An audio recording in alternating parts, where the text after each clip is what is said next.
যুক্তরাষ্ট্র ইসরায়েলের হামলার জবাবে ইসরায়েলে প্রথমবারের মতো অত্যন্ত দ্রুতগতির সেজেল-2 ও খোররামশাহ ক্ষেপণাস্ত্র ছুড়েছে ইরান। মাঝারি পাল্লার এসব ক্ষেপণাস্ত্র ইসরায়েলের অত্যাধুনিক প্রতিরক্ষা ব্যবস্থা ফাঁকি দিতে সক্ষম। যুদ্ধবন্ধে ইরান চুক্তি করতে ইচ্ছুক বলে মার্কিন প্রেসিডেন্ট ডোনাল্ড ট্রাম্পের দাবি নাকচ করে দিয়েছেন ইরানের পররাষ্ট্রমন্ত্রী। শত্রুদের তথ্য দেওয়ার অভিযোগে 500 জনকে গ্রেপ্তার করেছে ইরানের পুলিশ। সুদীপ্তা মাহমুদের রিপোর্ট। মধ্যপ্রাচ্যে মার্কিন ঘাঁটি ও ইসরায়েলের বিভিন্ন স্থাপনা লক্ষ্য করে প্রথমবারের মতো হাইপারসনিক সেজিল-2 ক্ষেপণাস্ত্র ছুড়েছে ইরানের ইসলামী বিপ্লবী গার্ড কোর IRGC।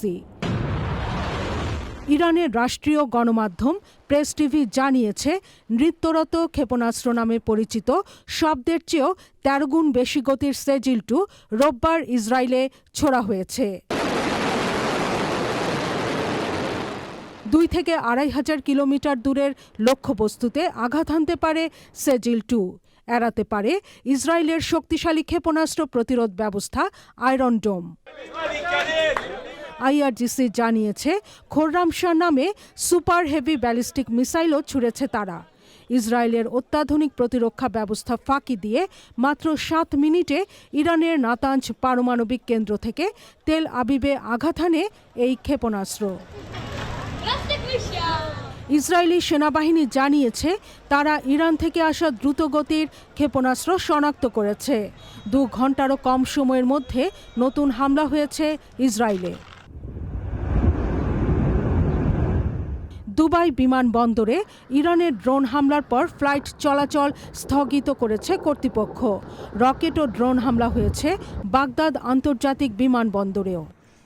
এদিকে ইরানের তেহরান, হামাদান ও ইস্পাহানে নতুন করে হামলা চালিয়েছে যুক্তরাষ্ট্র ও ইসরায়েল।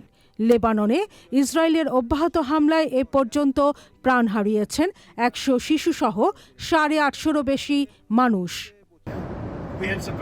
হামলা পাল্টা হামলার মধ্যে মার্কিন প্রেসিডেন্ট ডোনাল্ড ট্রাম্প বলেছেন, ইরানের সঙ্গে যুদ্ধবিরতিতে তিনি রাজি নন। CBS নিউজকে তিনি বলেছেন, যুদ্ধবন্ধে ইরান চুক্তি করতে ইচ্ছুক, তবে শর্তগুলো যথেষ্ট ভালো নয়। ট্রাম্পের এমন মন্তব্যের প্রতিবাদ জানিয়ে ইরানের পররাষ্ট্রমন্ত্রী বলেছেন, তেহরান যুদ্ধবিরতির জন্য যুক্তরাষ্ট্রকে অনুরোধ করেনি।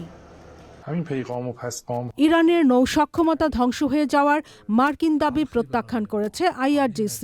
বাহিনীর মুখপাত্র বলেছেন, হরমুজ প্রণালী ইরানের পূর্ণ নিয়ন্ত্রণে রয়েছে। যে কোনো আগ্রাসনের দাঁতভাঙা জবাব দেওয়া হবে। অন্যদিকে ফিনান্সিয়াল টাইমসকে মার্কিন প্রেসিডেন্ট ট্রাম্প বলেছেন, মিত্ররা যদি হরমুজ প্রণালী উন্মুক্ত করতে সহায়তা না করে, তবে ন্যাটো খুবই খারাপ ভবিষ্যতের মুখোমুখি হবে।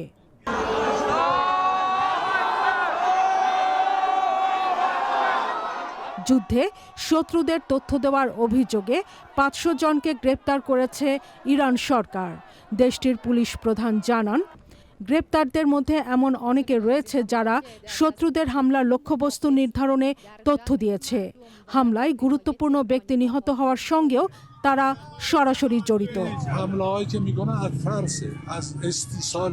Sudipta Mahmud, channel I.